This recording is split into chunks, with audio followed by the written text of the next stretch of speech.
Hi, this is Tisch Aitken, and it is Friday, September 22nd, 2025. The Sun entered the mutable Earth sign of Virgo at 4:34 p.m. Eastern Daylight Time, where it will remain through September 22nd, when we begin the Fall Equinox in the Northern Hemisphere and the Spring Equinox in the Southern Hemisphere.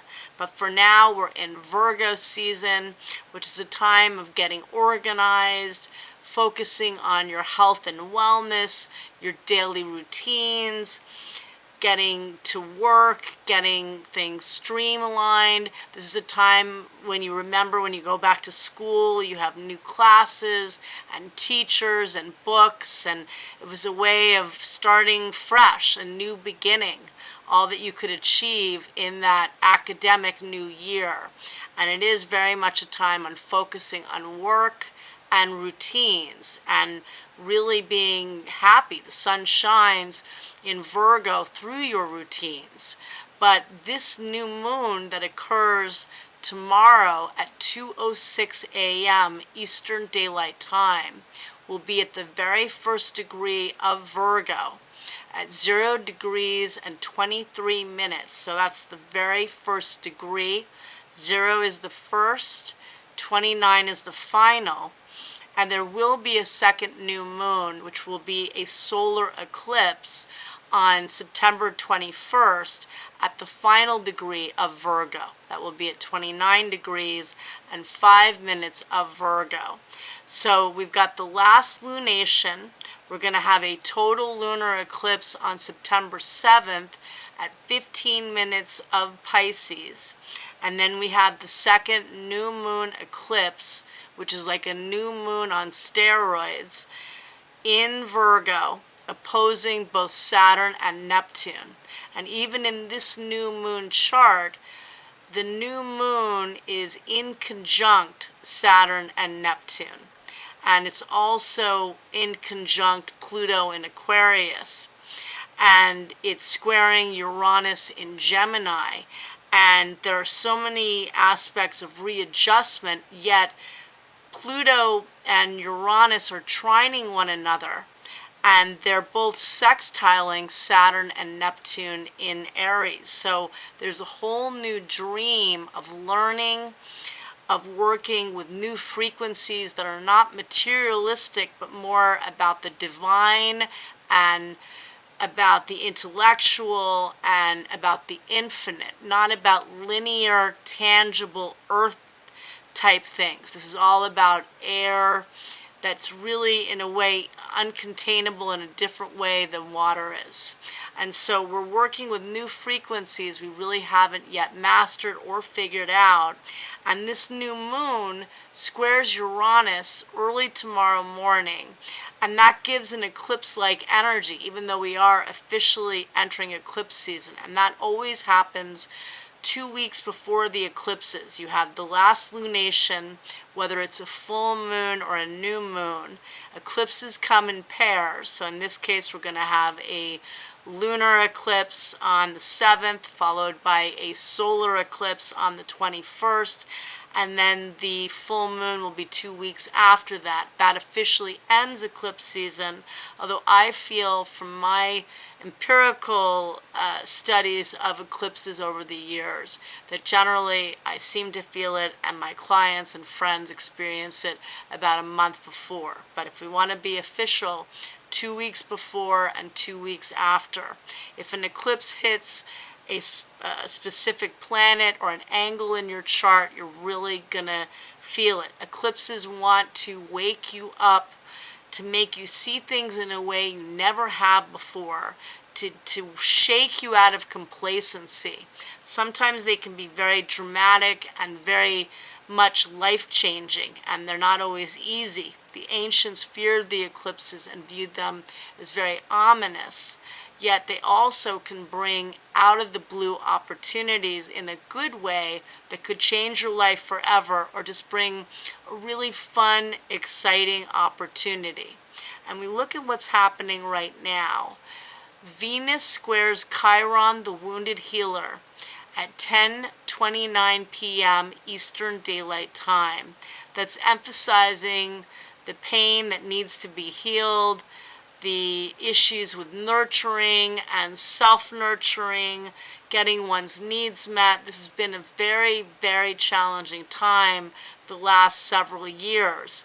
And we had Saturn, we had a bunch of planets in Capricorn, which is the opposite sign of Cancer, where Venus and Jupiter are currently transiting. And at that juncture, there were eclipses in the Capricorn-Cancer axis. So there was a total solar eclipse by the summer solstice in 2020 that brought mass change with moves, and a lot of people made major moves throughout the country and the world, and also moves with businesses and ways of living, lifestyles changed forever, etc. But now we're finding ways to nurture ourselves, and we're also breaking out of that 9 to 5, Monday through Friday, that epic of Capricorn that really ended at the end of 2020. And then we had Saturn, which is the karmic taskmaster, the teacher of the Zodiac, tore through the sign of Aquarius on and off from March 23rd of 2020 through March 7th of 2023. And Saturn met up with Jupiter, the grand benefic, on December 20th of 2020 to usher in a new vision.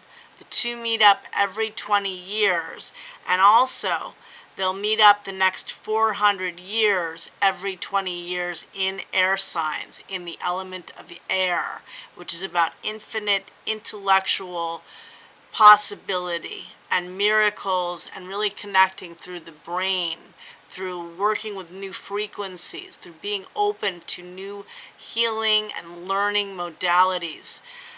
Science and technology are very much a part of this, but the fact that this whole new age of Aquarius began with both Saturn and Neptune, which are very much a part of this new moon, because the new moon in Virgo is not working, it's in conjunct Saturn and Neptune as well. So they're working together to build a new dream, but the practical side of this new moon may say, oh, it's not, how do we ground this? Neptune has no idea what it's doing, it's dissolving things, it's not focused, it's scattered. But really the idea is that Aries is the first sign of the zodiac, and it's very enthusiastic, it's cardinal fire. And Neptune in Aries could be a bit self-centered. Some say it may lack empathy, but I think it's about being strong and not getting too carried away with that either, because you have to be a wounded warrior where you care about others and you fight for others and you fight for yourself, but you can't stop in that journey. You got to keep going. Rapid change is happening, and on new timelines we have no idea about yet, and we're going to come together in much more of a way than we have for several years, because Uranus in Gemini, which squares this new moon, illuminates the fact that as much as you think and I think this is all remote and global, and this technological revolution where we become more and more alienated, well, there is a lot of truth to that, but guess what? Uranus in Gemini says, you better come back my way, you better come back to my neighborhood, to my mom and pop shop. You better get together with friends. You better connect for some business meetings in person. If you're feeling social anxiety, well, you do it in stages. Poco a poco, as Swami used to say. And it was his anniversary this weekend. He was somebody very centered in local activities. His local places to see the arts, his love, the restaurants and places he loved and visited regularly, his friends he hung out with. It's connecting in real life, and a lot of us are struggling with mental health, and Saturn and Neptune are not yet done with Pisces. It's also dealing with old karma, and Pisces is the final sign of the zodiac. Saturn returns to Pisces on September 1st through February 13th of next year. Neptune returns on October 22nd through January 26th of next year. Neptune will not yet be in Pisces, but it will be opposing the new moon in Virgo on the 21st of September. And it also, Saturn will be back in Pisces. It'll be at about 28 degrees of Pisces, which is a fixed star known as Chiron, the very final degrees of Pisces, which can be centered around self-undoing and self-sabotage. This is where, okay, maybe you're feeling more anxiety. You feel like nothing's tangible, even though you feel all this drive. Some people are saying they feel ADHD with the Aries energy. They feel amped up. It's like drinking 3 or 4 cups of coffee. You wake up, but you're wired, and you're stirring in your seat. You can't sit down to focus. You don't need that much caffeine. And this is where you need to get rest. You need to surrender to your fears, but you got to keep fighting and plugging away in micro and macro steps. Sometimes it'll feel overwhelming. You've got the world access. This dream is not just about you or me or my dream or your dream. This is all of us coming together. This is our supporting each other. That's what this is about. And even bringing in that whole idea of the whole new age of Aquarius is about community. That can be global, that can be remote, but definitely local as well. Uranus, one of the rulers of Aquarius, part of this new moon yod, right? Because this new moon is squaring Uranus, which is trining Pluto and sextiling Saturn and Neptune in Aries.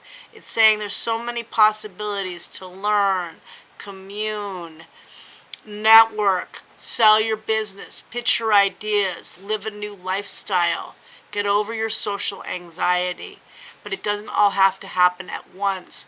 And right now, eclipse season, just like the new moon, you can feel like you're trying to fall asleep and all the lights are on in the home. Uranus rules electricity, and this could bring power outages. This could bring technological challenges, problems with internet and social media. People could get hacked, but more importantly, you could be wide awake at 4 in the morning, and you could have wonderful ideas pour through to you. There are a lot of geniuses that have trouble sleeping. Maybe I say that because I'm a night owl, but that they have really good ideas come to them late at night or early in the morning, depending on your vantage. And so if you are wide awake at weird hours, well, go with it. Write down the ideas. Uranus is the higher octave of Mercury. This new moon in Virgo says get out of your comfort zone. New moon in Virgo is normally going to play it safe and be humble. This ain't the time to be humble or safe. This is the time to fight for your right to dream. And that's Saturn and Neptune in Aries. And I call you to the task to work with this dream, to journal your fears, what the magic you'd like to magnetize into your life, the healing that you need, the healing you feel on the world level, and just, really pay attention this next 6 weeks to what's happening on the collective level, what's happening in your friends and families' lives, in your own life, your clients' lives. News stories will be big. There will be lots of endings and changes. The new moon eclipses are wild cards. A full moon is usually culmination. A new moon is usually a new beginning. The new moon eclipse will oppose both Saturn and Neptune on the 21st of September. You can expect that there will be endings with that energy. Whereas the full moon eclipse on September 7th will trine Jupiter in Pisces. That could bring new beginnings. Maybe you've been working on something and you get promoted or something takes another level. So sometimes there are major endings on full moon eclipses and major beginnings on full moon eclipses and major endings on new moon eclipses. But know that it will not be boring. If you have something big you're planning, wait till the eclipse energy settles down which will be the beginning of October. But if an opportunity lands in your lap, you best pay attention, because the nodes of karma are involved with eclipses. They have to be within 18 degrees of the sun and the moon in order to have a full moon eclipse or a new moon eclipse, because we have a full moon and a new moon every month. But these are faded eclipses, faded moons. They are big deals. So it's quite illuminating. It's quite shocking. There'll be lots of change. There could be announcements around health and moves and breakups and pairings and all of this, and it will not be boring. So pay attention and ground yourself this new moon weekend. Write down your intentions. Do the law of abundance.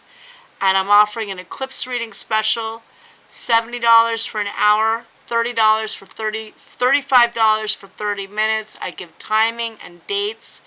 We have so much magic ahead, and I will talk more about it next week. But good luck, take care, and talk soon.